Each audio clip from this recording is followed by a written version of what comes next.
I now invite Mrs. Dr. Bhuvneshwari ma'am to welcome our admin in charge of School of Music Therapy ma'am, Dr. Shobha ma'am.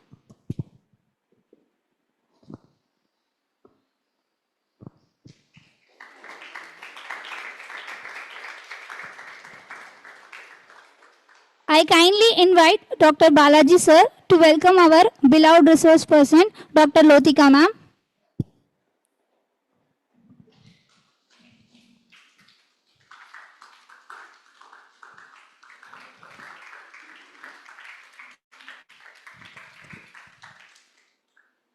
I kindly invite Nilachal sir to welcome our Dr. Dayanidhi sir and Balaji sir. Both Dr. Dayanidhi sir and both Dr. Balaji sir.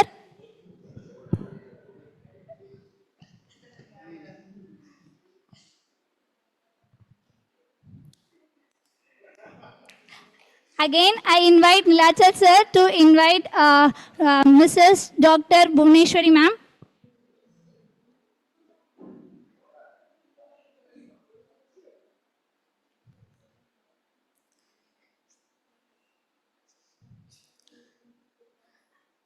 I also invite Nilachal sir to welcome our beloved yoga instructor and music instructors, Charlata ma'am, Danush sir, and Anusha ma'am.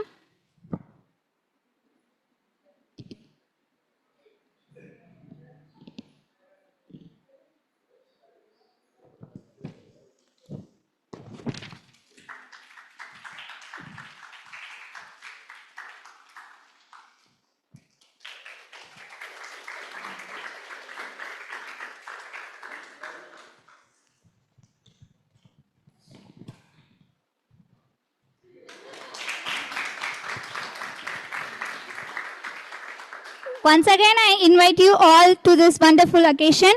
To begin the formal proceeding, I now invite our respected ma'am, Professor Dr. Meena Ramanathan ma'am, Principal of School of Yoga Therapy, Institute of Salutogenesis and Complementary Medicine, to deliver the welcome address and set the context for the today's program.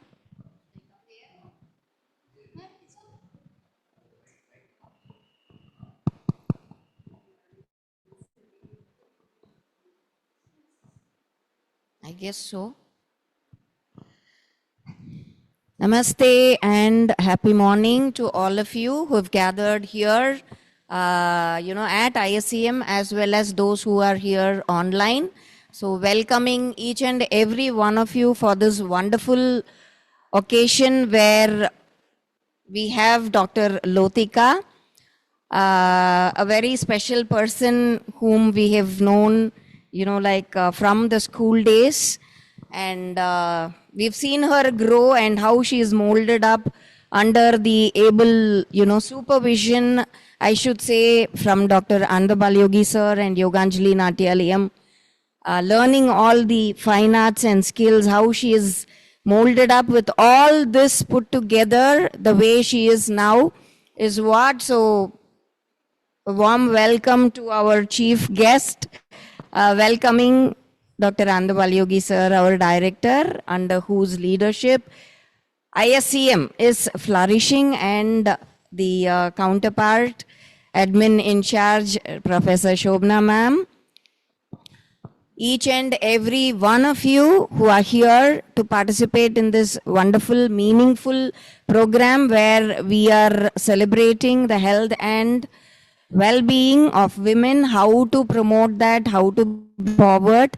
Like I was just talking to Lotika about it, Dr. Lotika about it, that, women as such hold a lot of inhibitions because they have been brought up that way, they have been trained that way from the young age, that there are a few things which they should not speak up, especially in a public platform, right?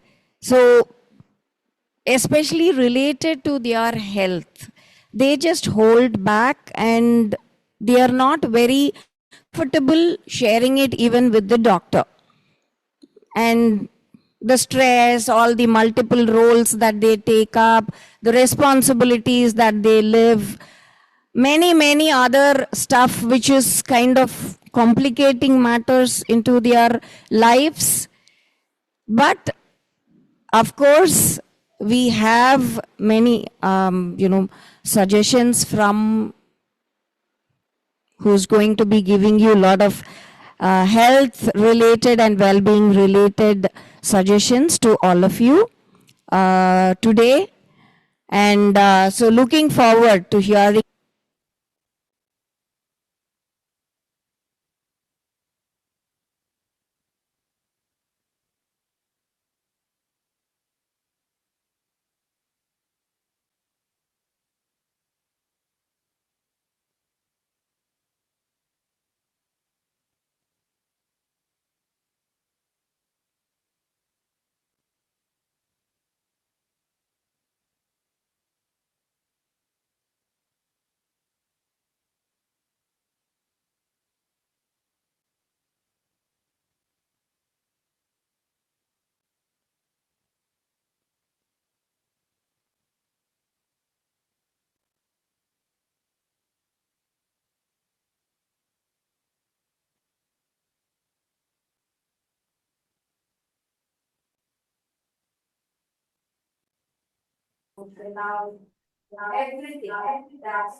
Thank you, ma'am, for the warm welcome and for setting a positive tone for today's program.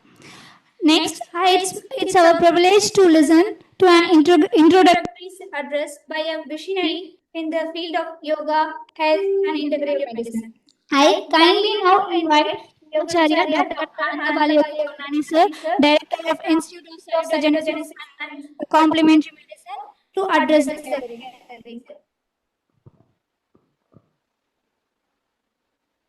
I think தயா அந்த என்னென்னா அதில் போட்டு விட்டுட்டு ஏதாவது ஒன்றில் போட்டால் போதும் அதனால தான் எக்கோ அதுதான் சார் அதில் மியூட் பண்ணிட்டேன் சார் நான் இதுலேருந்து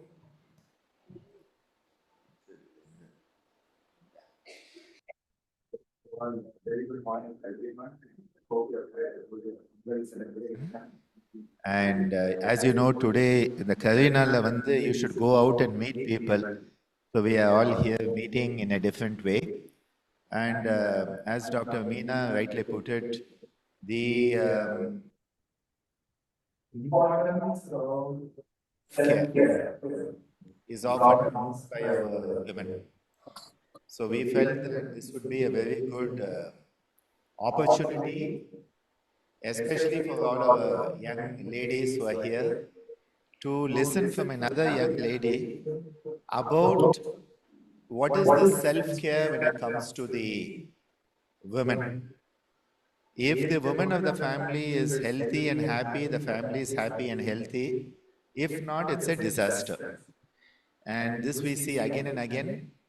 Hence, when we talk about yoga, when we talk about health, when we talk about wellness, when we talk about salutogenesis, it is vital to understand that putting your health first is not being selfish, but putting your health first is being self-full. So you have to become self-full. Don't be selfish, but be self-full. And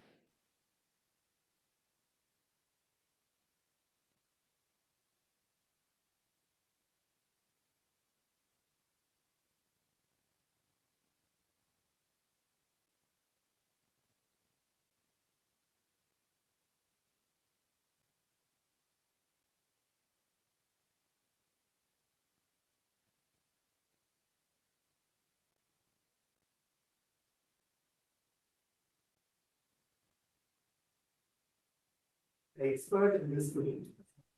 And though when I have known her for a long time, that only adds to my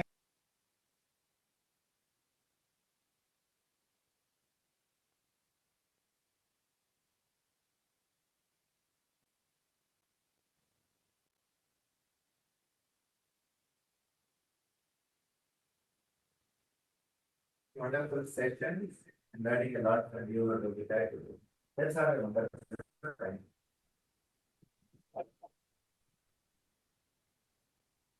Thank you, sir, for your blessings.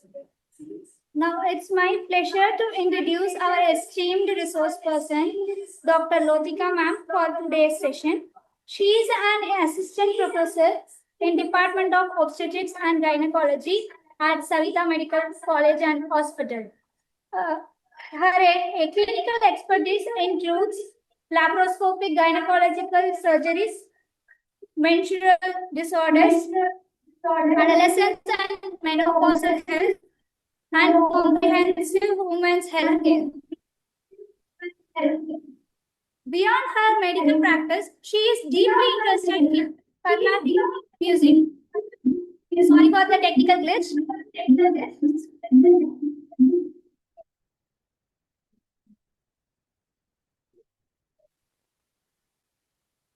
Excuse me. Beyond her medical practice, she is deeply interested in Carnatic music, Bharatanatyam, and yoga, reflecting her holistic perspective on health and healing. She believes that effective healthcare begins with listening, compassion, and evidence based care. We are honored to have her with us today and look forward to her valuable insight. I kindly invite Dr. Lotika ma'am to take over the session.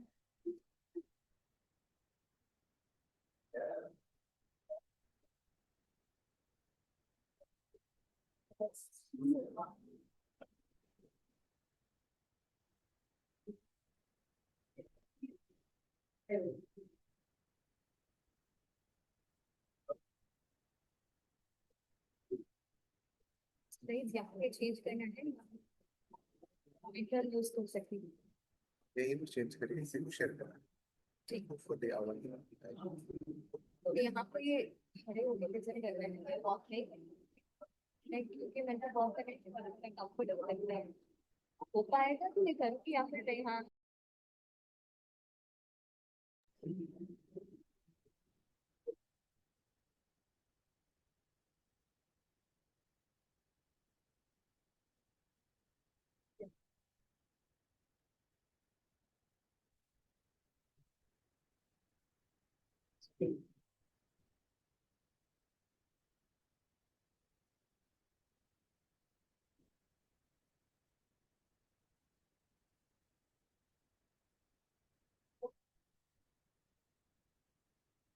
Hello Guys, I can check once the mic was first one. Now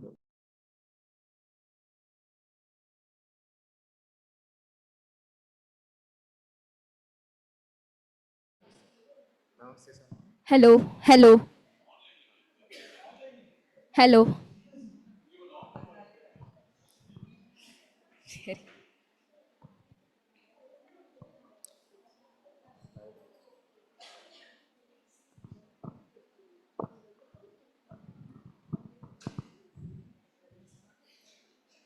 A very good morning, one and all. Thank you all for coming here, for taking time out of your day to be here to listen to my talk. I hope you take good information out of this talk. Introducing myself, I am Dr. Lotika. I am working as an assistant.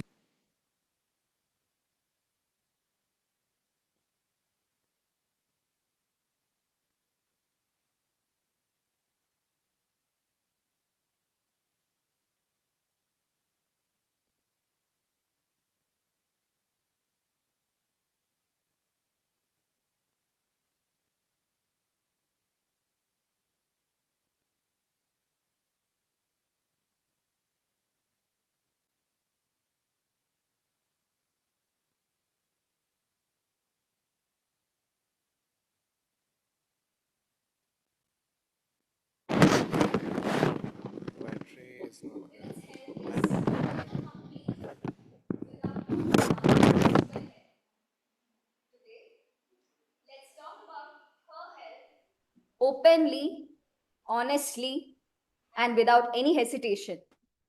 This was a nice poem which I read online. We'll come back to this later. Take time and read this.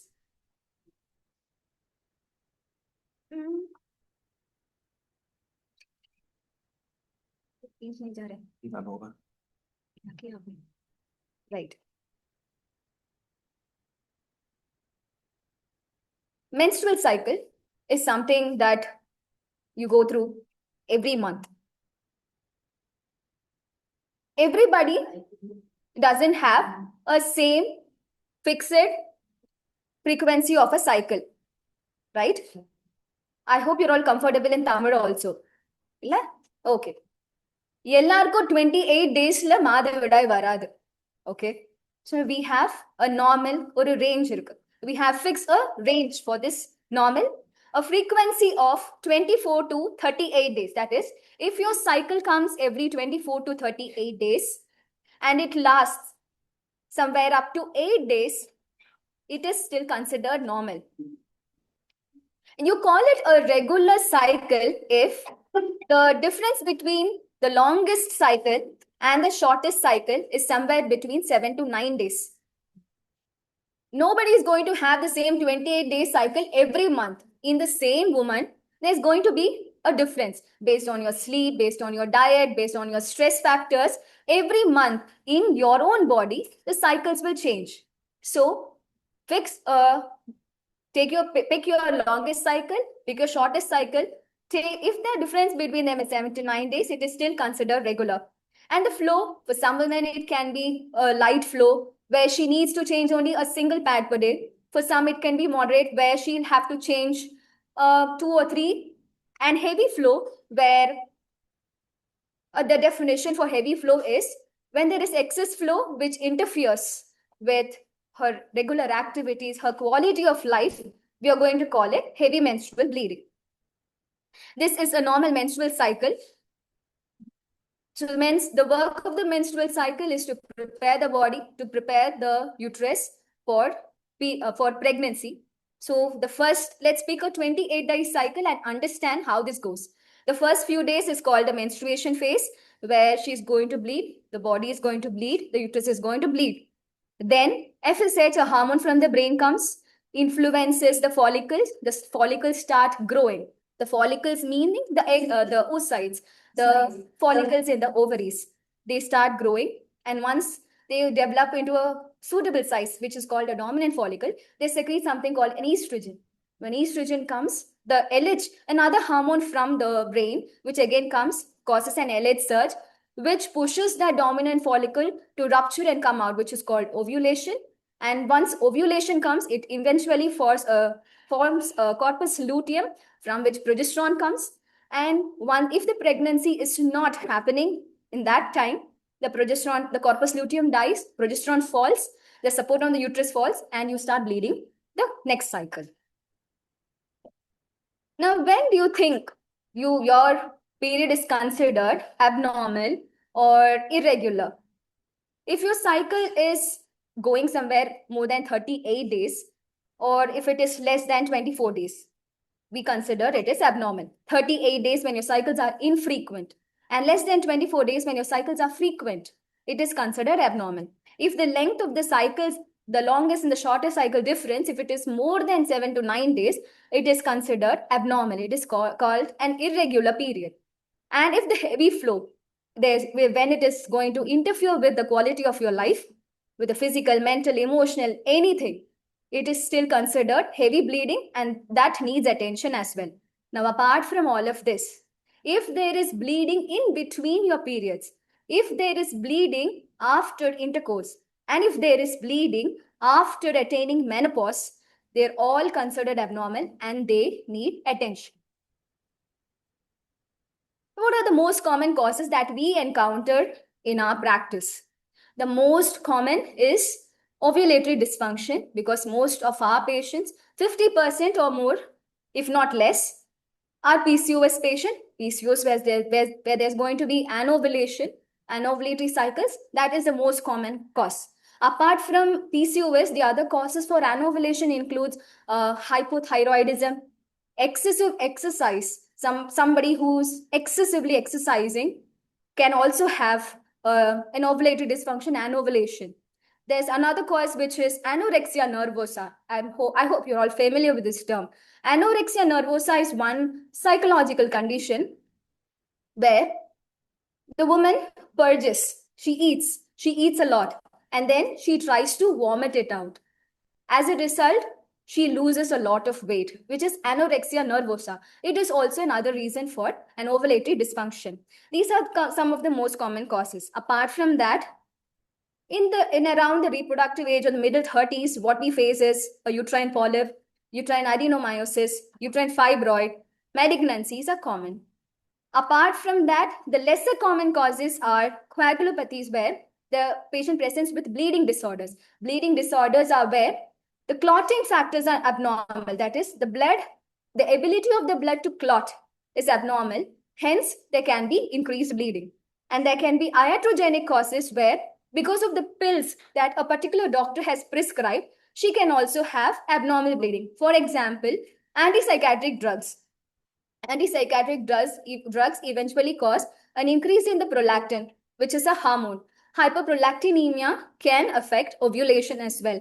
So iatrogenic causes are one of the reasons for abnormal uterine bleeding, which we are seeing in a day-to-day practice.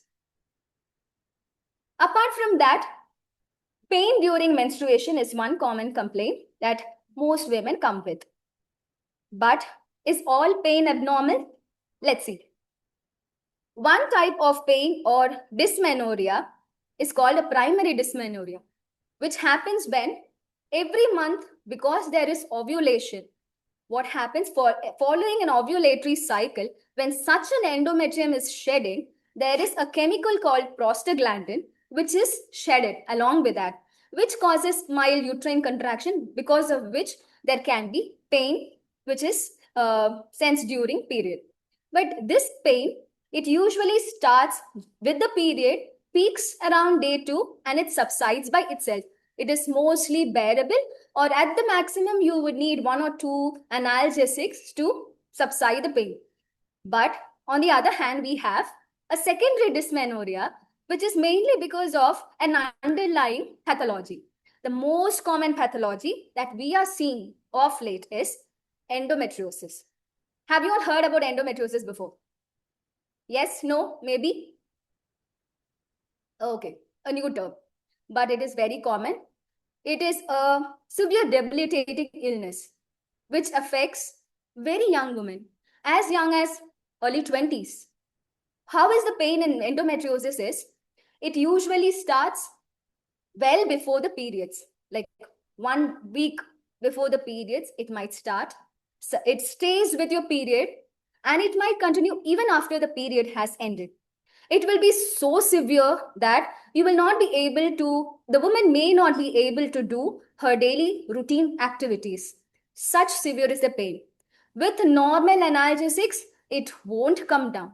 The pain never subsides. Such severe is the pain. She dreads menstruation every month. Such is the pain of endometriosis, and we are seeing quite often such cases. Such women with endometriosis, eventually, they will have infertility as well, because what happens is this. Okay, so why endometriosis has happened is, we have certain theories, and the most common and accepted theory is that, you know that the period blood comes out. This is the endometrium which sheds, and it comes out through your vagina, right? You see visibly menstrual blood. But what happens in endometriosis is, the same blood, it goes through your fallopian tubes, and it comes out, through to the surrounding areas, the surrounding pelvic peritoneum. It gets deposited there. Now, these are the blackish spots you see here. They are the endometriotic spots. These endometriotic spots are responsible for the pain. Now, what happens is, there can be a cyst. A chocolate cyst is what we call. The menstrual blood, every month when she is menstruating, it forms a collection in the ovaries. It forms a cyst, which is called as chocolate cyst or an endometrium. This is one possibility. But very severe cases, what happens is the surrounding bowels, the surrounding peritoneum gets adhered together, causing severe pain, which is called deep infiltrating endometriosis. What happens is when a woman comes to us with such pain, the first thing we will ask is an ultrasound.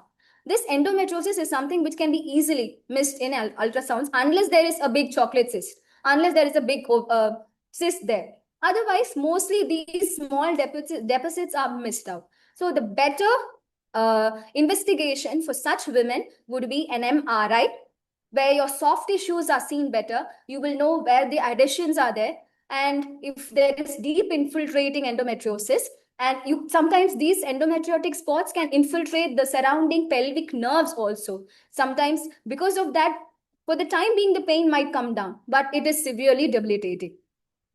This is quite common we are seeing these days. Apart from that, a uterine fibroid, uterine endometriosis are other causes. How are we going to treat these pain during dysmenorrhea? Pain, which is dysmenorrhea. Would painkillers or analgesics be enough? Yes, for most primary dysmenorrhea, just an NSAID like the paracetamol, mefenamic acid, which comes as meftilspas, which then we have diclofenac, which sometimes we even give diclofenac rectal suppositories if it's very severe. Diclofenac is there, mefenamic acid, paracetamol, drotaverin, which is antispasmodic. These are all the common painkillers that we give. Most of the times, the pain subsides within the first 3 days. But in the secondary pathologies that we saw, the painkillers won't be enough. In that case, the most common thing that we give is oral contraceptive pills. Apart from oral contraceptive pills, there are other hormonal drugs which are also helping in the treatment, like gonadotropin receptor antagonist or agonist, which are helpful in the treatment. When I say oral contraceptive pills, there's a thought, there's an anxiety which comes to the patient. They ask, we have heard a lot about oral contraceptive pills. They say it is very dangerous to women. In a young age, young women, oral contraceptive pills cannot be given. Can we give? So oral contraceptives, yes, they are safe if they are given under supervision. When we see a woman, we analyze everything. We analyze her weight, her age, what is the definite need for that oral contraceptive pill, and only then would be prescribed. If it is under such a medical supervision, then it is considered safe. How long can it be taken? Ideally, 9 to 12 cycles. It can be taken up to 4 to 5 years. But we are seeing patients who are missing follow-ups. And these patients, they continue taking oral contraceptive pills mindlessly. So what I usually do is I give for 3 months, call them back, assess their symptoms, put them off the pill for another 3 months, ask them to come back, and then put them on. So 3 months off, 3 months on is how I usually put them. So the side effects are less, they keep following up, and both of us are safe. Will I gain weight with oral contraceptive pills? Weight gain is usually due to our lifestyle more than the oral contraceptive pills itself. Our lifestyle itself is responsible for our weight gain. Do I need oral contraceptive pills forever? No. Therapy is phased based on age, symptoms, and reproductive goals. What side effects will I face? Most women face nausea, nostalgia when they are initially starting with the drug. What we usually say is, instead of taking the pill in the morning, take it at night and sleep off. So they don't experience these symptoms when it is taken at night. It is safe to take at night as well. And they will remember to take medications before going to sleep. The possibility of missing the drug is also very less. If it is unsupervised and if the choosing the patient is not right, say the woman is extremely obese, her BMI is more than 35, 40, giving an oral contraceptive pill and she's not coming for follow-ups, yes, there are chances of thromboembolism, especially if there is a significant family history also. Yes, there are chances. Apart from that, another complaint that women come to us with is a vaginal discharge or leukorrhea. If vaginal discharge, so to understand what is, when do you need attention for vaginal discharge, we need to understand what is a normal vaginal discharge or what is physiological. I see I have most of your attention now. Everybody's looking at me. Good, thank you. So when your vaginal discharge is cyclical, meaning the first half of the cycle, it is clear, watery, more like the white egg white that you see, முட்டை வெள்ளை தெரியுமா, ஒரு கொடை கொடை இருக்குல்ல, அத மாதிரி இருக்கும். When you take it between the two fingers and you try stretching it, it never breaks. Nalla stretch out. We call it Spin-Barkey test. So that is because of the estrogen's influence in the first half of the cycle. Then the second half of the cycle, the same discharge becomes a little more thick, more white. That is because of the progesterone's influence. Because nature has made it that way. In the first half of the cycle, preparing for pregnancy to facilitate more sperm inside the female genital tract. She made it more liquid, more clear, so there's more sperm motility. After that, assuming the woman has conceived, she makes the cervical mucus thick, so there is no ascending infection from the vagina or the genital tract ascending up and infecting inside. This is considered normal. Sometimes you can see it a little more than usual when you are you are under hormonal influence, like pregnancy, lactation, oral contraceptive pills, when the hormones are even more. Then there can be a little more than normal, which you usually see. It is still considered normal. The other, which is considered infective vaginal discharge, when you say it is infective, is when such vaginal discharge is associated with itching, with foul smell, with any changes in the color, the clear discharge and the white we said. Apart from that, if you see any changes in the discharge, then we say it is infective. And the most common that we see in women is a thick, curdy white discharge, which is mostly due to a fungal infection or an yeast infection. We say vulvovaginal candidiasis is the name we say. Why it is happening? Because we are not maintaining genital hygiene. Most of these problems, because mainly we are not maintaining genital hygiene like it has to be maintained. Because of that, because there's more wetness, there's more sweating around that area, vulvovaginal candidiasis is quite common. And in candidiasis, itching is so intense that it will definitely make you come to the doctor. The second is when there is a yellowish green color discharge, which is caused by something called trichomoniasis. It is caused by a parasite which is called Trichomonas vaginalis, mostly sexually transmitted infection. When diagnosed correctly at the right time with proper antibiotics, the infection will subside. And because it is sexually transmitted, the partner also has to be treated. Avoid intercourse during that time. And the next kind of a discharge is called bacterial vaginosis, whether this or grayish. Why is there bacterial vaginosis? Because of our different practices. We these days are using a lot of soaps and shampoos or whatever is commercially available, because of which vaginal pH changes. Now, the vagina is something which is capable of protecting itself. It has its own commensals. It has its own lactobacilli, which make sure the pH in the vagina is around 4. It is acidic, so no other organism apart from the lactobacilli can survive there. Because of our unhealthy practices, vaginal douching and all the shampoos and soaps that we are using, the pH comes down. Other commensals which are there, they rise, they start causing infection. Again, when diagnosed properly, when adequately treated with antibiotics, it usually subsides.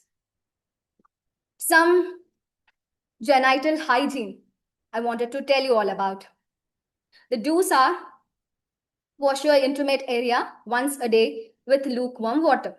No, that area does not need any sensitive soap, shampoos, water douches which are commercially available.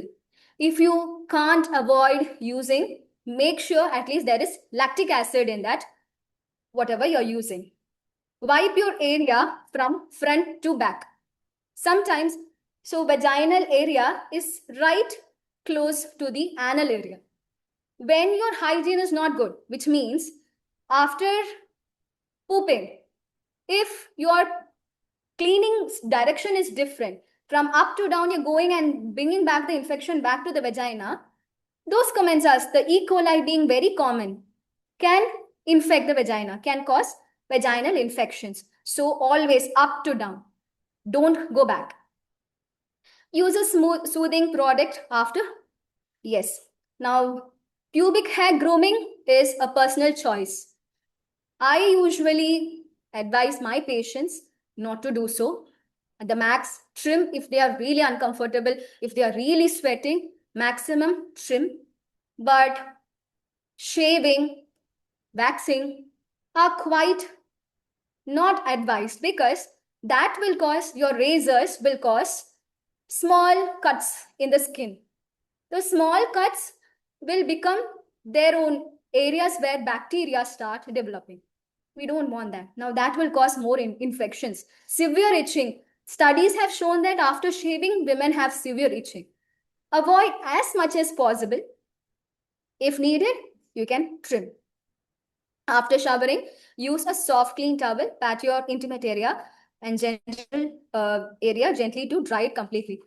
Mostly you'll have to keep that area dry. Use loose cotton underwear so that area is breathable.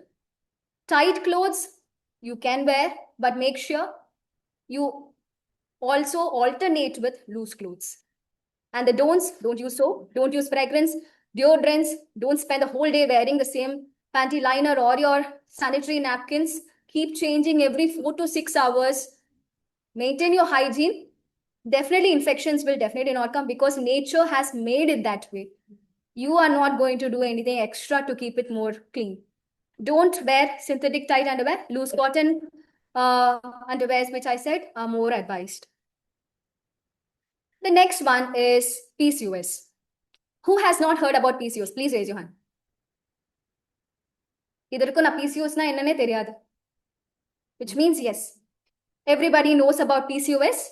Either us or someone close to us would be experiencing PCOS. PCOS அப்படின்னா என்ன? I want to know your idea. Someone. PCOS-னா என்னமா? கேள்விப்பட்டிருக்கீங்களா?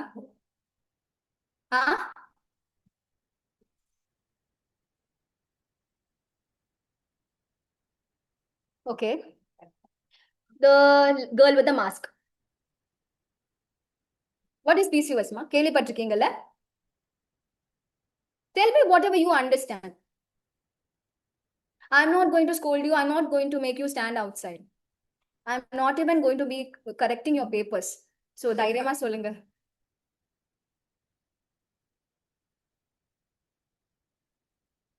PCOS. Somebody who wants to try? Somebody who's bold enough to try? Try பண்றீங்களா? உட்காருங்க. PCOS is basically our lifestyle issue. It's where it starts is with our diet, lifestyle. Yes, there are some genetic predispositions, but mostly it's our diet and lifestyle. கண்ணா பின்னான்னு வெளியில சாப்பிடுறது, junk food, chow mein, whatever fries available outside, biryani, untimeல சாப்பிடுறது. You think that sleeping before 10 o'clock is a crime. அதனால 2 o'clock முன்னாடி you never sleep. And you never sleep without phone in your hand. Phone பார்த்துட்டே எப்படி தூங்கணும்? That's what girls who come to me say. அது எப்படி நாங்க தூங்குறது? எனக்கு தூக்கம் வராது. ஃபோனை பார்த்தா தானே தூக்கம் வரும். You know, that has become their routine. That is where PCOS has started.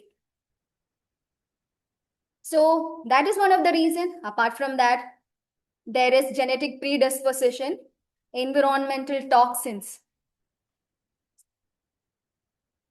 Environmental toxins like nowadays the kind of vegetables that even the vegetables that we are eating has lots of fertilizers, pesticides which are being used, which definitely affect our hormonal system. I don't know how authentic the milk production these days are. The cows are given hormones to produce more milk. The chickens are being given hormones to become more bulky, to make it look more tasty. We are consuming that. We are having hormone problems. We are paying the price for our own lifestyle, which is PCOS. And the stress is directly related to the gut dysbiosis also. They say that stress, the gut permeability increases, gut bacteria, it comes inside. Insulin resistance is one of the consequences of that. So what happens because of our lifestyle? One is the hormonal imbalance. The second is insulin resistance.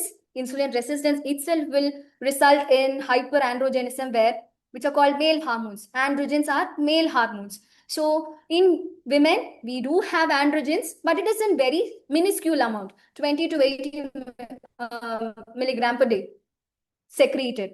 But in male, it is 200 to 800 milligrams per day, per deciliter secreted per day. Now, that increases because of insulin resistance. Now, because of all of this, we face lot of changes, and that is called PCOS. One of the manifestation of PCOS is your menstrual abnormalities. நம்மளோட lifestyle-நாலே நம்ம face பண்ற change தான் PCOS, and one of the changes is irregular menses. Apart from irregular menses, there are other skin manifestations also which are there, which are acanthosis nigricans, இங்க கழுத்துக்கு பின்னாடி, armpitல, your inner thighs, there's a blackish discoloration, which are all hormonal. This is called acanthosis nigricans, which is a very typical sign of insulin resistance. Apart from that, PCOS, there's going to be hair loss, typically in the temple region and the frontal region, which is called male pattern hair loss or alopecia. There's acne, there's hirsutism, where upper lip, chin, cheek, there's going to be excess hair growth, which is called hirsutism. They're all hyperandrogenism mode features. So PCOS symptoms includes irregular menstrual cycle. There can be increased weight gain, central obesity, difficulty in losing weight. There can be hirsutism, acne. Eventually, some women do present with infertility. Now, because of all these lifestyle changes, which starts in a very young age, some girls are achieving menstruation, like menarche, puberty, in a very early age, as early as 8 years. In our time, it was 13 years. Now, as early as 8 years, girls are attaining menstruation or menarche. And because of the same lifestyle, the menopause also has delayed. 46 years la achieve panna vendiya menopause, 54 years ayum, some women are not achieving. So PCOS cannot be pinpointed and said that in the age la da varum.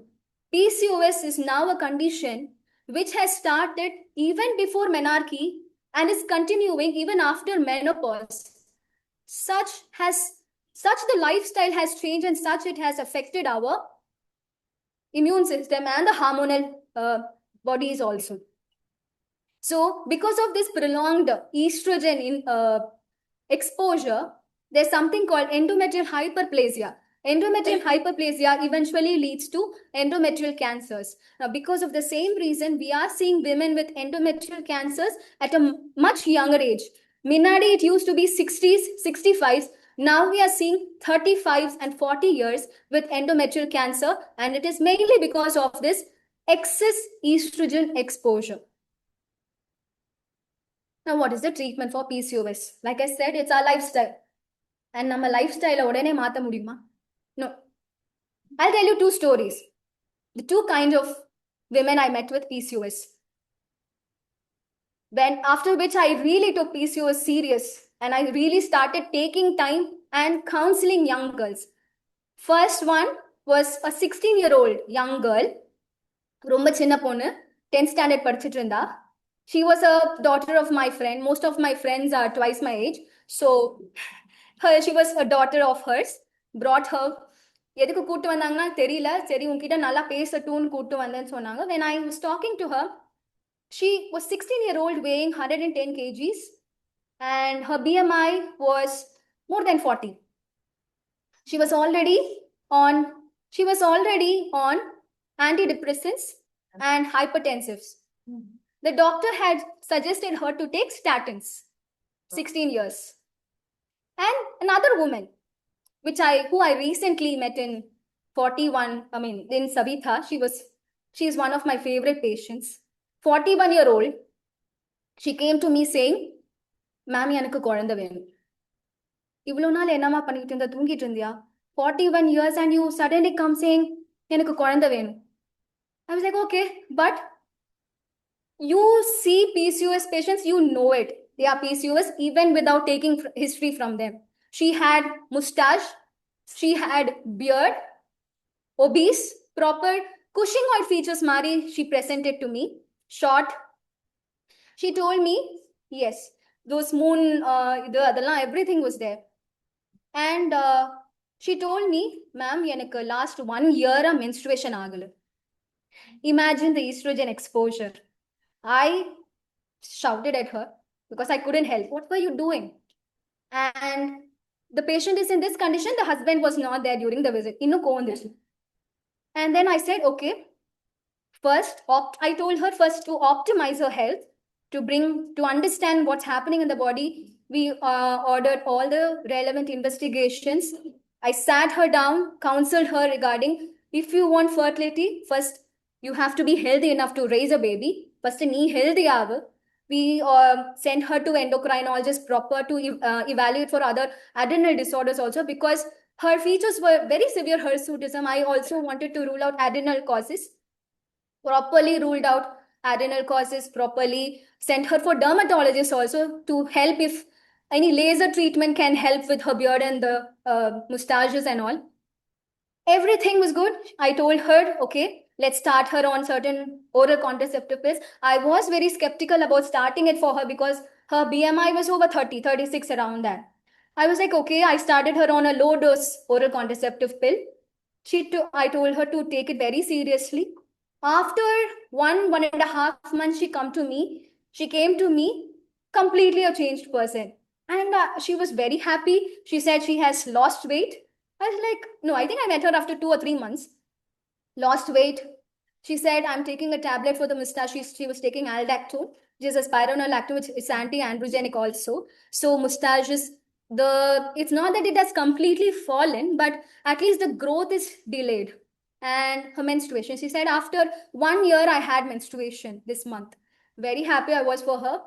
And then now she again feels back to her story of she wants baby. I said, I'm not going to promise you that. You bring your husband. And the next visit, she brought her husband. We checked her AMH, which was very low. Obviously, it was not possible naturally conceiving. We sent to the right fertility specialist. She's undergoing that treatment.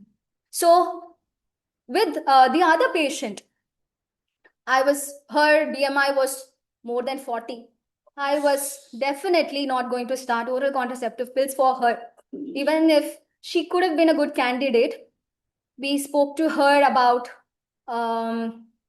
weight loss. We spoke to her about the lifestyle. I meet her after 3 months or so. She hasn't changed. She was just the same person. That could be her age, could be her rebellious nature. But these are the difficult kinds of patients. Now, why am I telling you these stories is that you are women who are in medical service, who are going to come in contact with a number of other women. Learn it, help yourself first, wear your oxygen mask first, and then go around, help women. Because there are a lot of women who may listen to you.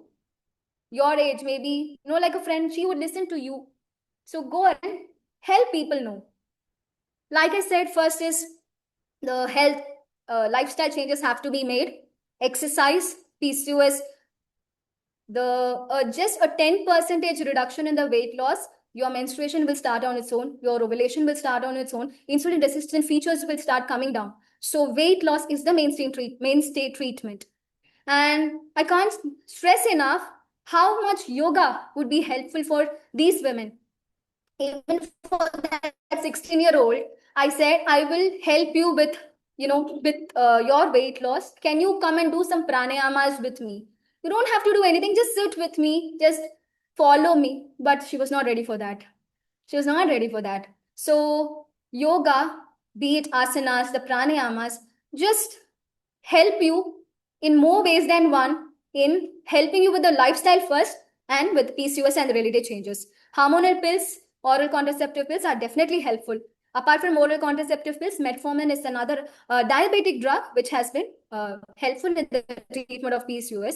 Should you take both of them together? No. The study says there is no added advantage in taking both of them together. Either of them is going to be helpful in the insulin resistance features. Coming to the adolescent health. Like I said, that 16-year-old who has been in that rebellious nature. So this is that age where there's secondary sexual characters which come to your body, meaning your breast starts to develop, the axillary hair starts to develop, the pubic hair starts to develop, and then a lot of changes start going around in your body where you become surprised or feel weird about those changes. And then adolescent age is one where you're newly starting to menstruate. There might be issues related to that. So this particular age has to be dealt with very carefully, because we are seeing teenage pregnancies, sexually transmitted infections in that age. When I was practicing in Kolkata, around 2022, I was a senior resident there. When I was the emergency surgeon on duty, I saw a case, a young girl who was brought to us with alleged history of sexual intercourse without her knowledge, which was called rape. I was on duty and I had to examine her and give a report, which I did. 2 years later, I was called to be an expert witness in the same case in the court. So I was called to the court. My examination and everything was studied, which was, luckily was in detail. So when I'm saying the teenage pregnancies are common, it is coming from that place where I was called to be an expert witness for such a case. And I have seen more cases than you think with pregnancies less than 18 years. So make sure you're safe. Make sure you understand what contraception is. Make sure nobody touches you without your permission. No, you don't need attention. You need safety. Make sure whoever comes in contact with you makes you feel safe. When you're going to take that decision, or when anybody associated with you is going to take that decision, make sure she's safe. Because this is that age. This is that rebellious age which wants to take risks, which is curious. But who's paying the price for it, right? And there are a lot of government-run programs also for menstrual hygiene, which is very good. Fertility changes. Some of the fertility basics which I really wanted to convey was,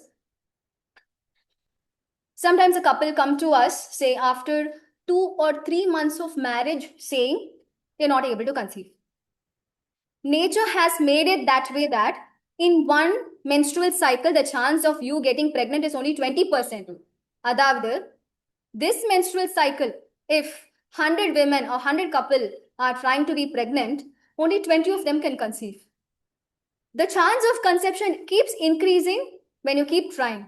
They say that by 1 year of conception, 80% will get conceived. By 2 years of marriage, almost 90%. But when do you need a care for infertility treatment, or when do you need infertility treatment, is that even after 1 year of unprotected sexual intercourse, if a couple is not able to conceive, then you need infertility treatment.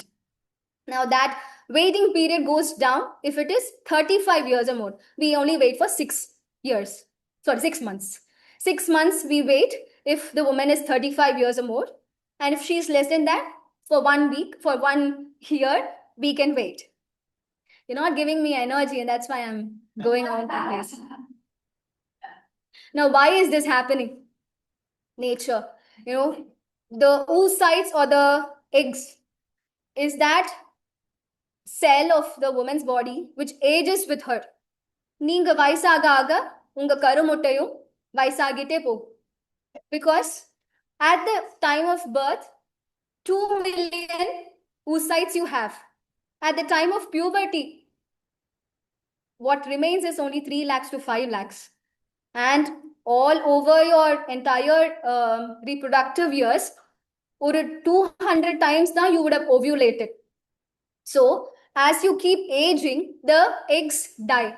Anala, the chance of conception might be 20% between 25 and 30 years, in the early 30s.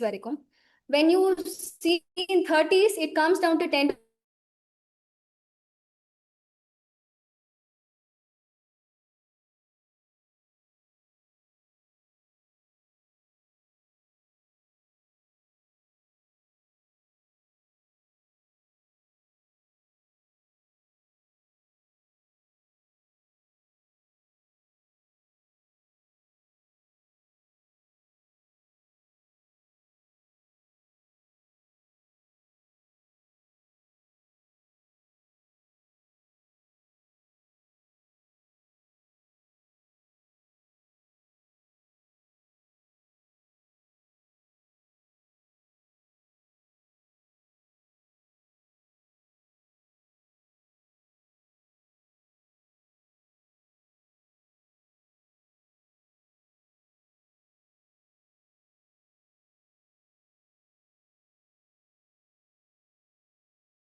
Do you think you have to conceive by that age? No.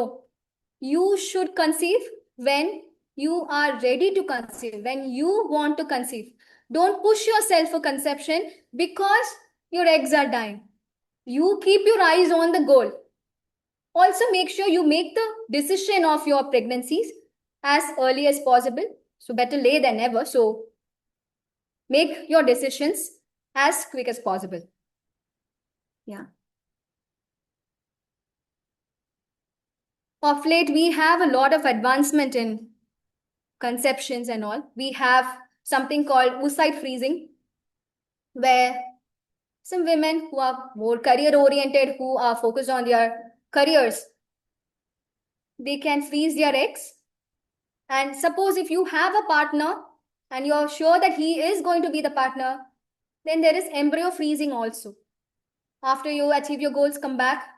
We implant those egg, the oocyte or the embryo in your womb, and you have a good, healthy pregnancy.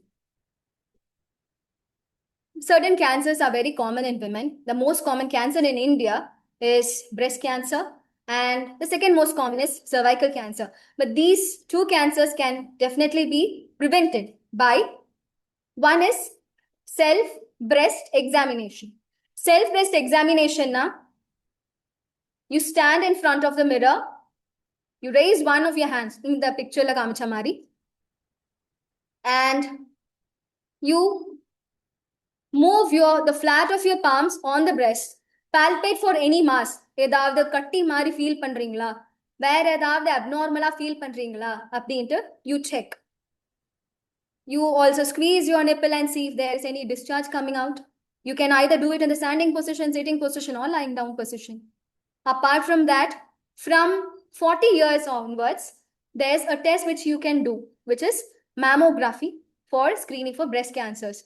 There are women who have been absolutely normal, but on a mammography, we have found lesions, and because they were early picked, they have received good treatment or early treatment. So before 30 years, can you do screening? No, you can't use mammography as a screening method. Ultrasonography can be used as a screening method for your breast cancer. Why so? Because it is said that before 40 years, your breast mass is more. So mammography, those lesions can be missed. So sonography was used. But now, even in after 40 years, if your breast mass is more, we can use sonomammography. We use both mammography plus ultrasonography together.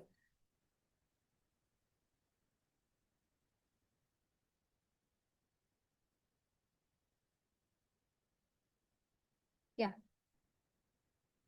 Apart from that, we have a cervical cancer screening, which is pap smear. We start at the age of 25 for screening for cervical cancer. Cervical cancer is caused by, this is one cancer which is caused by a virus which is called human papilloma virus. Because of viral infection which is sexually transmitted also, we do something called pap smear, early detection kaga. Idamari, there's a brush. We make the patient lie down in this position.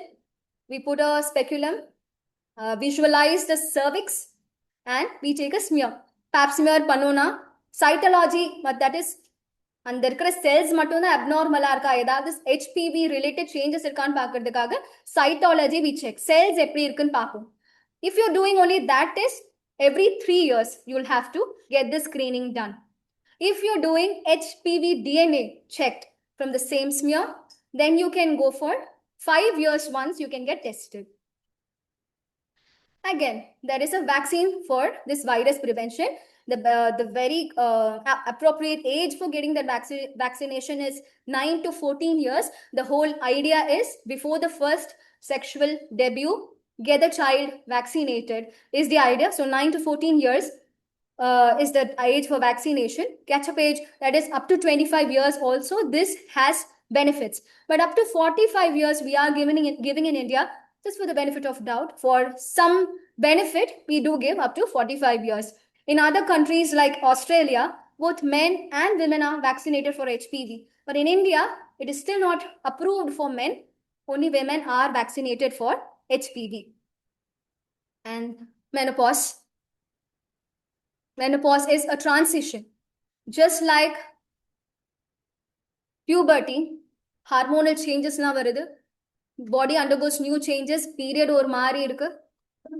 Menopause is that stage where hormones are getting withdrawn. Hormones are dropping because the ovaries, the oocytes are dying. So they're not producing enough estrogen and progesterone. Adanala, there are going to be certain changes. One is, what are the average age for menopause in India is 46 years. What are the side effects that, or not the side effects, the symptoms of menopause would be thinning of hair, hot flashes, there can be osteoporosis, weight gain, sexual dysfunction, depression, anxiety, brain fog, cognitive dysfunction also could be there. The most thing that we are worried about, which is happening in menopause after the estrogen is withdrawn. So estrogen is one protective hormone for our heart and the bones. When estrogen goes down, there are a lot of cardiometabolic problems the woman starts facing. One is the cholesterol starts rising, the blood pressure starts rising, because of which this is more concerning for the woman. Apart from that, osteoporosis is something else we are worried about in such women, because again, estrogen goes down, bone density falls, they are more prone for osteoporosis and related fractures. For avoiding such fractures, you start checking your bone density from a decent time, which is 65 years or more. 65 years or more, you start checking your bone density if you have had no risk in your life. For example, you've never had an adult fracture. You've never had a long-term steroid intake, which can cause a reduction in your bone fracture. In a hormonal intake also, for a long term, can cause a reduction in your bone density. So அந்த மாதிரி எந்த risk factors இல்லைனா 65 yearsக்கு மேல you have to get your bone density checked, and if there is any abnormalities you take bisphosphonates, which is a treatment for it. Otherwise, start at very young age calcium and vitamin D3 supplements, which can help with your bone density as early as 40 years also. These are the treatments for the menopause related symptoms. Always starts with a lifestyle change. That your diet and nutrition matters, your sleep hygiene, exercise, stress management, cognitive behavioral therapy for insomnia, because many women, almost 80% to 90% of the women during the menopausal stage, they face insomnia. So cognitive behavioral therapy has been helpful to such women. Apart from that, there's hormonal therapy, but hormonal therapy has to be used with caution. And the non-hormonal therapies also. There are other drugs which are used in psychiatry which are helpful for menopausal women also. The last but not the least, what women definitely hesitate talking about is the pelvic floor disorders. Now, this is the price a woman pays for a normal vaginal delivery. Normal vaginal delivery kapro, most women face this problem where there is either pelvic organ prolapse, that is the uterus, bladder, rectum, which are there in the pelvis because of some muscle weakness or your ligaments which are holding them inside, they get weak and they drop down, which you see outside, which is called prolapse, pelvic organ prolapse. And the other complaint is urinary incontinence. Urinary incontinence means the woman is not able to hold urine. Now, how do I differentiate that? We have a very good urogynecologist in our hospital, and this is how she used to explain our patients. If your bladder is full, nalla urine vara mari, urgenta vara mari irukku, in that case, there is some leak, which is normal, which happens to you and me also. Early morning, we are waking up, there is some leak because your bladder is full. That is normal. But urine poite, after 1 or 1.5 hours, when the urine, the bladder might be say 300 ml in capacity full. In that time, when you cough and you are leaking, that is not normal. That needs attention. Number one. And soon after voiding, you cough and there is leak even then. When your bladder is supposed to be empty, you cough and there is some leak. That is also not normal. That is, if that condition needs even surgeries for repair. These are conditions where women even hesitate to talk about us when they come to the OPDs.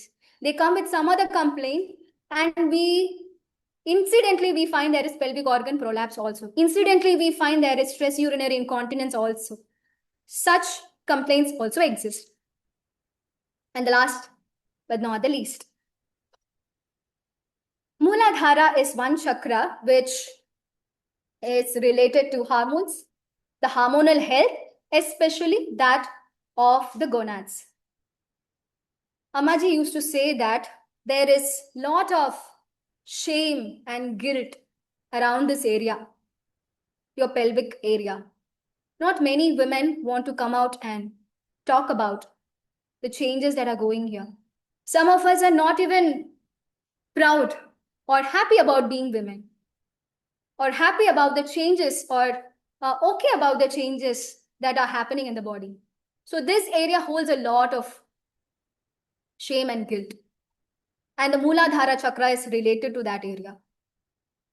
When you give yourself that power, when you accept yourself as you are giving Shakti to that Mooladhara. And Mooladhara is something which is related to stability and a sense of balance and a sense of ease. When you are stable in whatever you are, wherever you are established in, you manifest more than what you can imagine. First is always accept yourself as you are.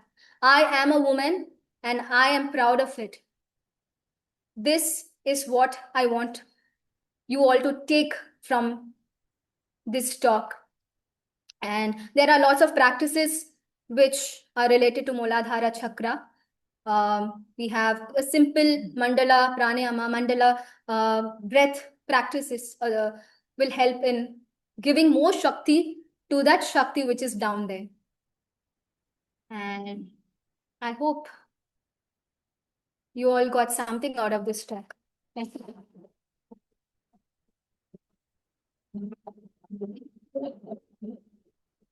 Hello.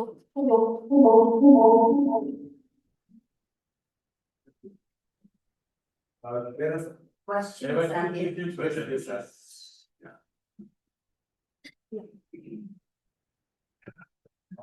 One may be went up regarding mefenamic acid is banned today. Dr. Prasanna Lakshmi has asked that question. I will display there. Okay. They will display- I remember the question. Okay. Prasanna Lakshmi has asked. The mefenamic acid is banned. Don't think it's banned. It's not banned. They use it development. That's it. That's it. Mephtal plus there is That's something. it. Maybe Meftal spas might have been banned, but we are using mefenamic acid, which is very safe for our women. We are using that. The anti-spasmodic component is banned. Okay. Okay, maybe.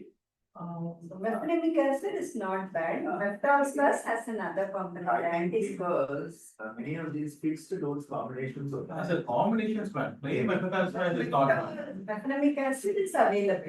Plain methadone span is not bad.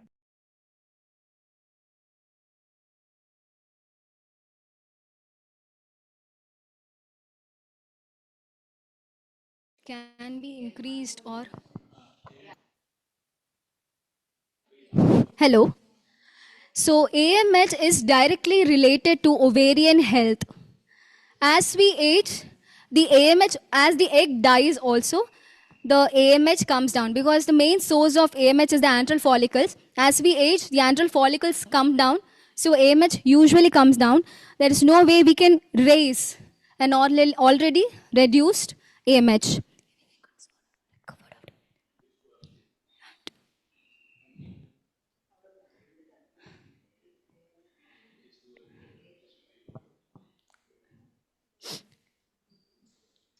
உங்களுக்கு ஏதாவது questions இருக்கா? Yes.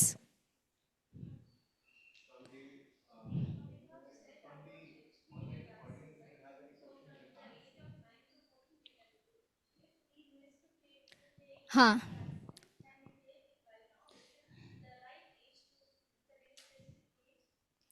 Yes, ma. Like I said, the idea was before the first sexual debut of that young girl, get her vaccinated for HPV because it is sexually transmitted. 9 to 14 years was fixed. Most parents, they are not aware of this. So the catch-up age was set 25 years. அப்படி இல்லைனாலும் 45 years வரைக்கும் you can definitely get vaccinated. Okay.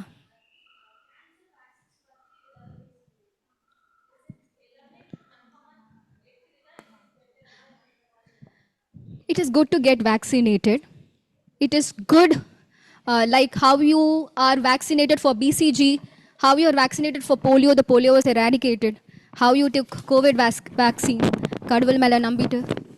So HPV is something which is good to get vaccinated because cervical cancers are very common than you think. So why feel sorry for it? Take a vaccine. I would definitely recommend taking a vaccine. I have taken a vaccine myself.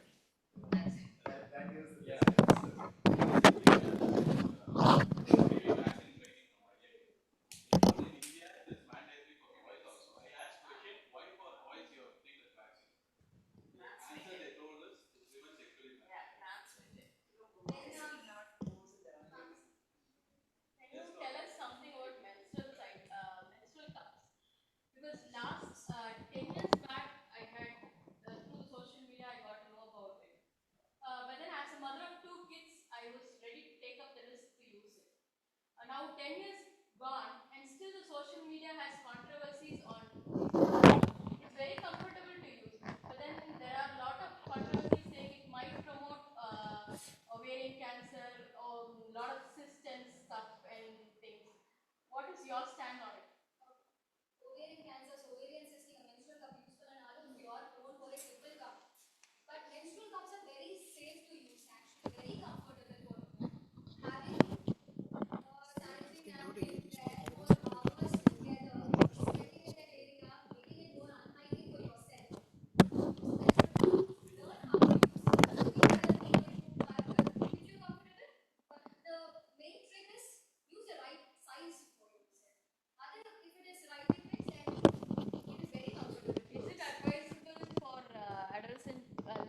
those who are they are starting their menstrual cycle, is it advisable for them?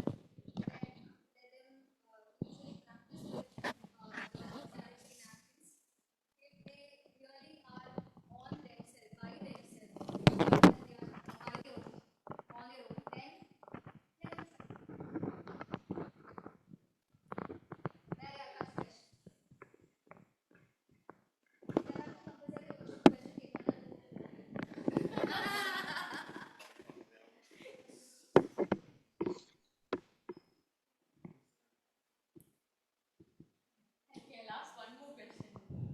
Like, see, those who follow women at one point of stage, they get cautious about our weight and stuff, like we started to adjust, where we can, where we can concentrate on our health. So, what kind of check is needed for women so that they know that they are on the right path? Once in an interval of how many months or years, they have to take a proper checkup of everything regarding their health. I would say after 35 years, okay, because lifestyle has changed, there's more stress. 35 years you start. Make sure you are taking your calcium supplements, vitamin D3 supplements. First, check their values. Deficiency irundichuna, you'll have to take even extra doses might be needed. Take your calcium, vitamin D supplements. Nothing like a balanced diet. What our Indian food is providing is more than enough. I used to be someone who used to take extra proteins, protein powder. I used to be, like going crazy over it. But actually, then I eventually learned that the protein that our Indian food is giving is more than enough. And a body which has enough and more store of everything. There is enough stores of protein and amino acids are also there. உடம்புல எவ்வளோ fat இருக்கு எவ்வளோ glucose இருக்கு it is enough. The balanced diet is good. 35 years onwards you start yearly first you start yearly. In the complications there is no significant family history. They get an ultrasound or a screening ultrasound edunga, because there are lots of cancers that are getting missed because they present very late in age. So get a screening ultrasound done, whole abdomen ultrasound done. Get a you can't get a mammography at 35, but an ultrasonography of your breast done. Get HPV screening done. All screenings for cancers done. Get your cholesterols, BP checked. A home BP would be very good. Check your lipid levels, your sugars. First start yearly. If you find if everything is normal, you're thinking you're following a proper yogic lifestyle, every 2 years you can go. But try increasing the frequency after 40 years. Bone density, you can start at 40 years, but never miss after 65 years. 65 வயசுக்கு மேல bone density கண்டிப்பா check பண்ணி ஆகணும். We have vertebral x-rays அந்த மாதிரி. So get the scan done, bone density check பண்ணுங்க, T value பாருங்க.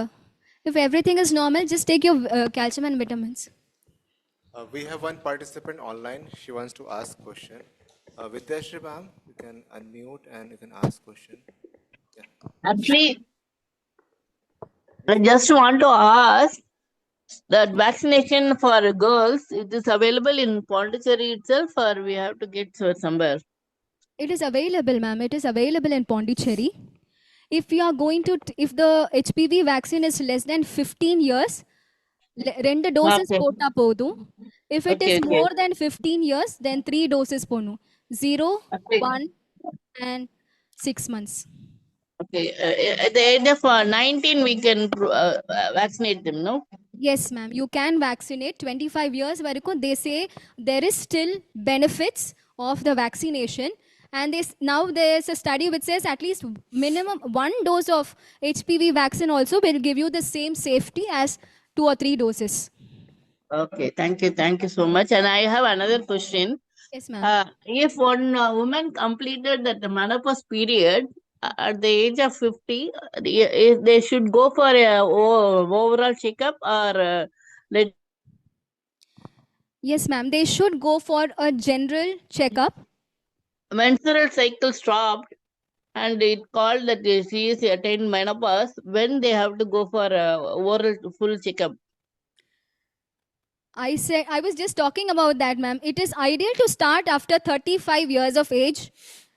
If your health has been in good condition, you are not diabetic, hypertensive, and the breast scan has been taken at least once, the bone density has been checked once, then you can reduce the frequency to maybe 2 years, 2 yearly.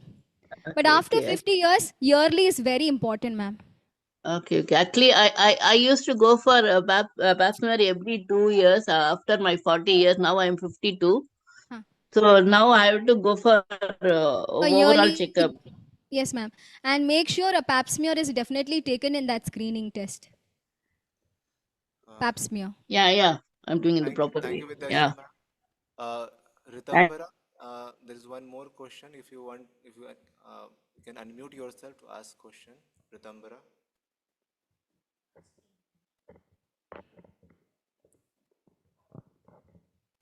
You raised your hand earlier.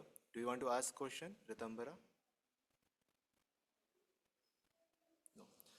So I think we come to the next section where we are actually in the panel discussion, and we have some international and national. We have naturopath, and we have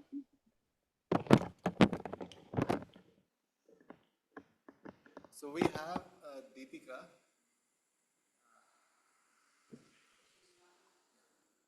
Hello. Namaste. Namaste, Deepika ji. Yeah, thank you so much for inviting me.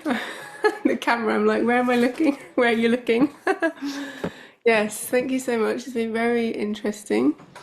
I couldn't hear everything. Am I going to, sorry, talk? You want me to talk now? Because I can't hear clearly.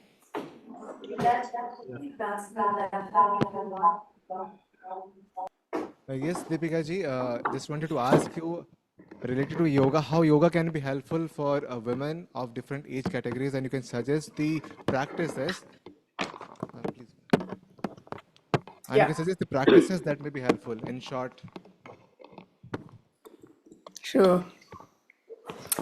Yeah, so thank you so much. I mean, I suppose when I listen to all of this that's been talked about, as a woman who has, I've had 3 pregnancies and three kids, and I guess one thing that's really struck me listening and seeing all these sort of potential disorders that you can have through life as a woman is that yoga really is a huge preventative of all of these complications that could happen on so many levels. So I feel that, you know, I came to yoga when I was 30, so 20 years ago, almost 20 years ago. And I have I can really see the difference of how I was then and my body and self and being now, since yoga really transformed my own life. And that's why I feel yoga could be a prevention rather than a cure, really. So I suppose where I'd start would be awareness. Awareness is probably the first practice for anyone, because that then will lead to all the answers for all the other aspects. Because if we develop awareness of our own body, our own self, then we'll realize, okay, something doesn't feel right here, or I need this, I need that, I need to slow down with that, I need to go and eat that food or whatever. So I feel that if we can develop awareness, then actually we can avoid so many miseries yet to come, as it says in the scriptures. And that's something Amaji very much taught. So pranayama is, of course, my thing that I'm very passionate about. Although in Gitananda Yoga, there's a lot of other practices that would help women. For example, because I did put a book together on pregnancy and prenatal yoga. So we've got our Loma Viloma sequence, which is an entire energy balancing sequence. And this is something we recommend to anyone trying to conceive. And having taught a lot of people over the last 20 years, this particular group of practices is really effective as a helping a couple to conceive. Then we have the pelvic looseners, which is an entire set of practices working on the pelvis, which we're doing right now in our Hatha Yoga course. And again, this is really amazing to bring that awareness to that entire area and health and wellness. But coming back to the breath, that's really where I would start in trying to develop awareness for anyone, because it helps us to slow down, it helps to create or expand that space between stimulus and reaction or action. And so if we can work on the breath, I think that's the best place to start with any woman, would be to try and get them just to do a few deep, long breaths before they get out of bed in the morning. It'd probably be a very practical, easy place to start. And it really is gonna, we all need that kind of virya, that courage to pull ourselves out of the difficulties we're in. And I think just having that, trying to take space every day to work on the breath. And then, of course, that can develop. And again, going back to what Amaji would always say, that routine is key. So doing something small every day is going to be much more powerful than trying to do a 2-hour something once a week. Because then you'll get that kind of snowball effect in your life. So that's my main thing, I would say, work on the breath.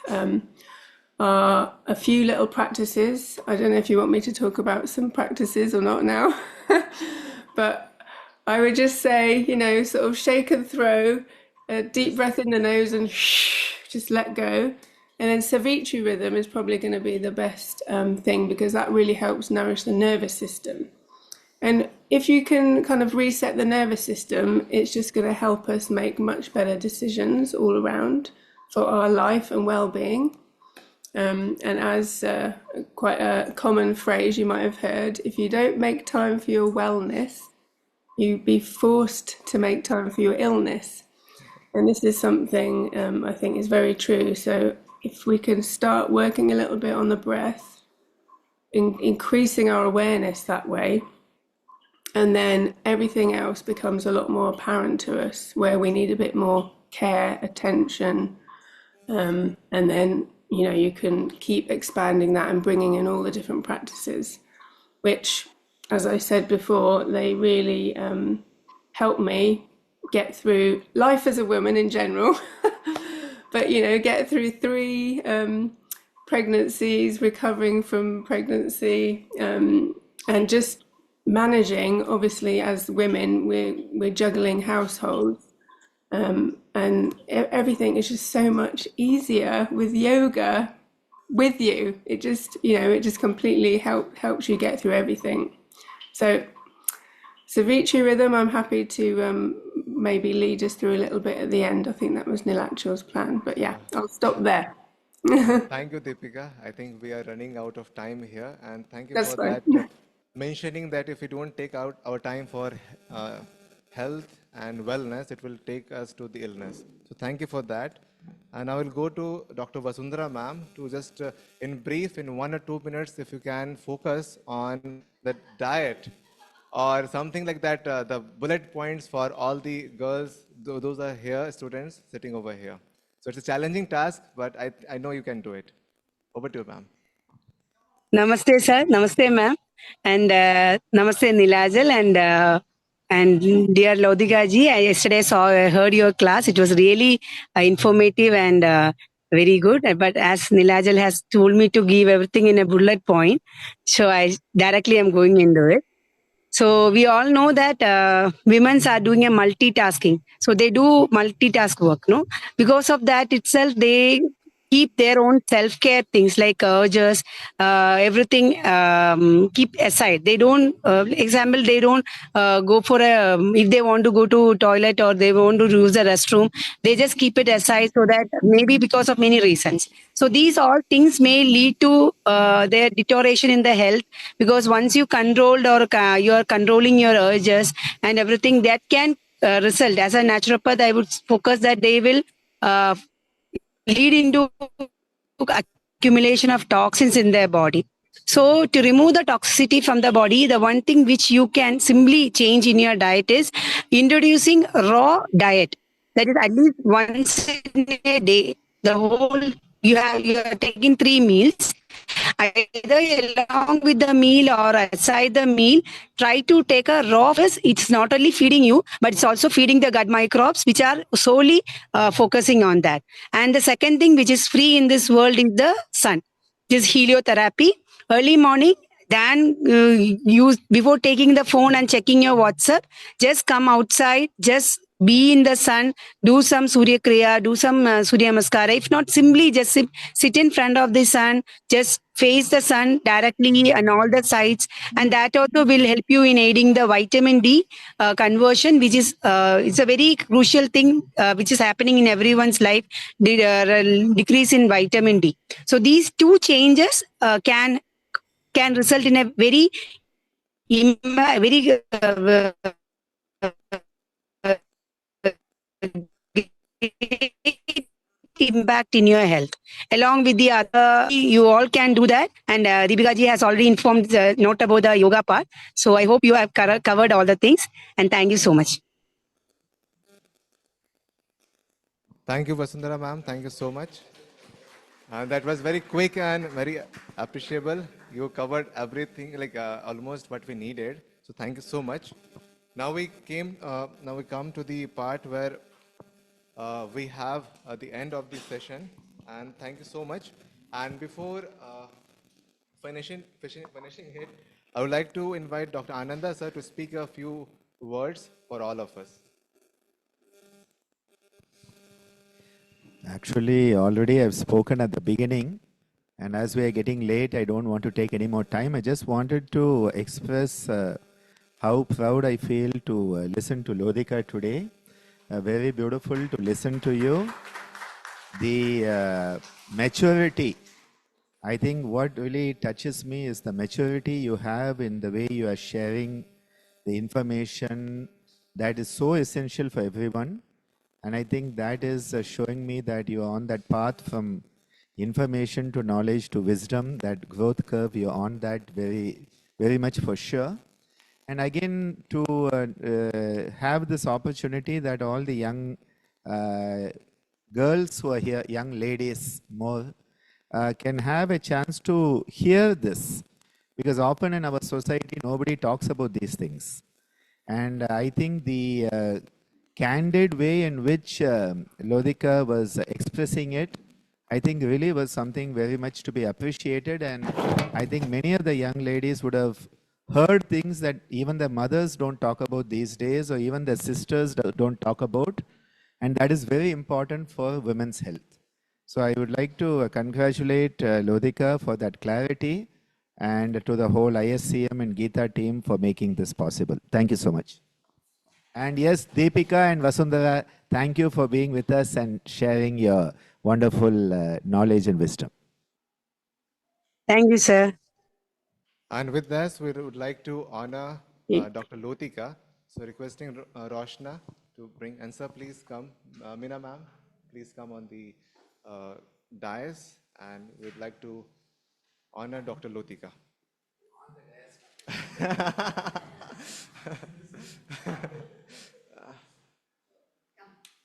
Yeah. We can give a big round of applause.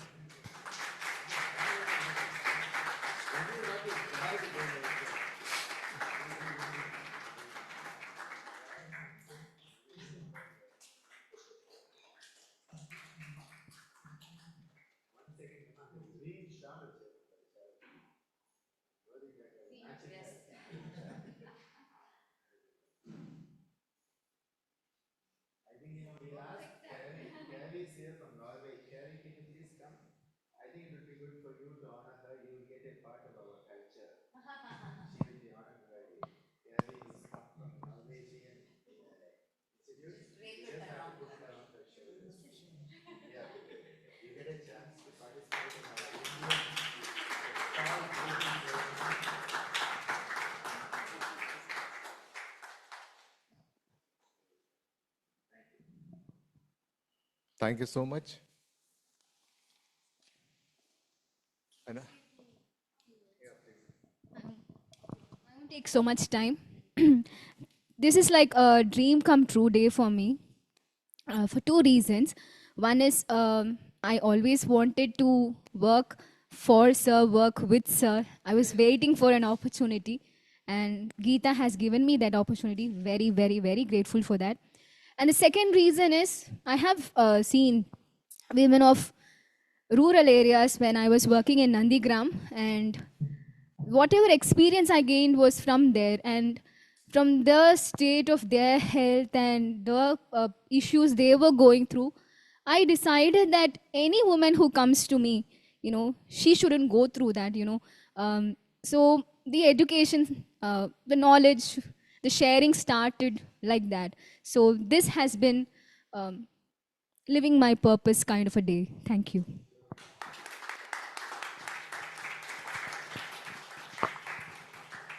Thank you, Dr. Lotika. Now it's time.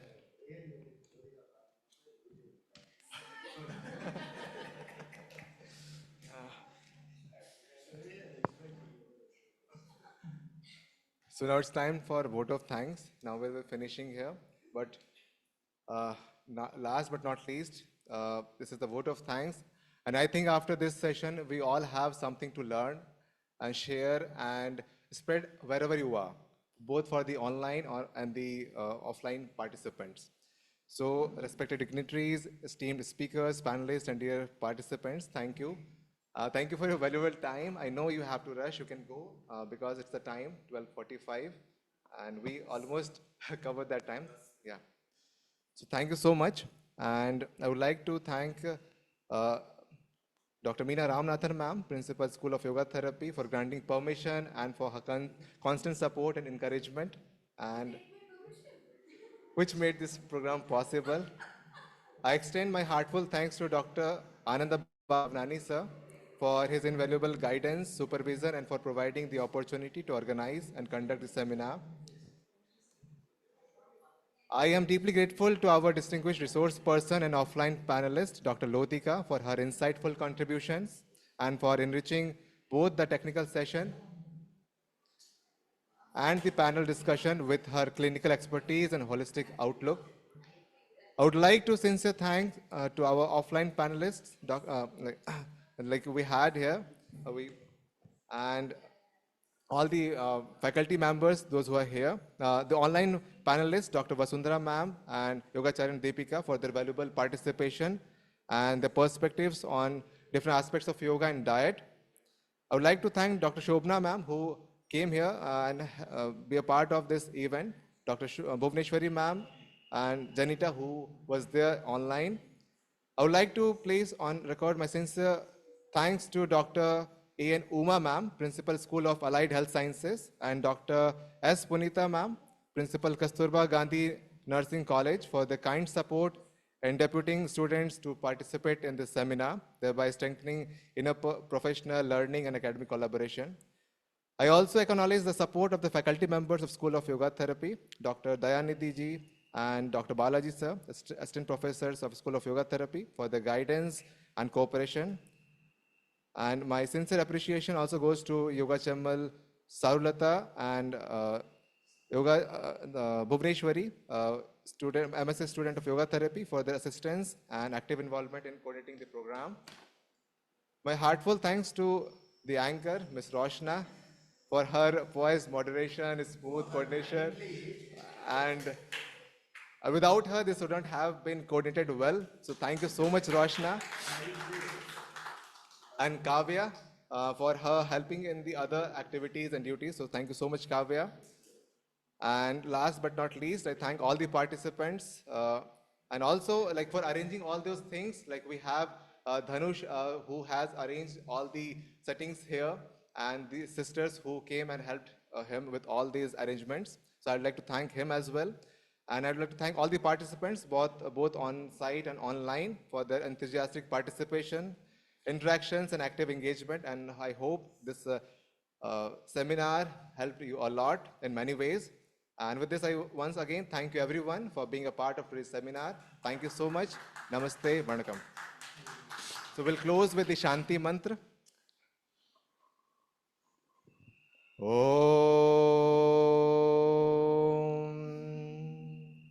Loka Samasta Sukhino Bhavantu Sarve Janaha Sukhino Bhavantu Om Shanti Shanti Shanti Om.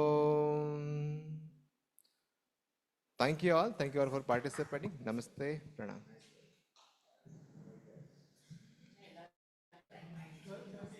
Kindly,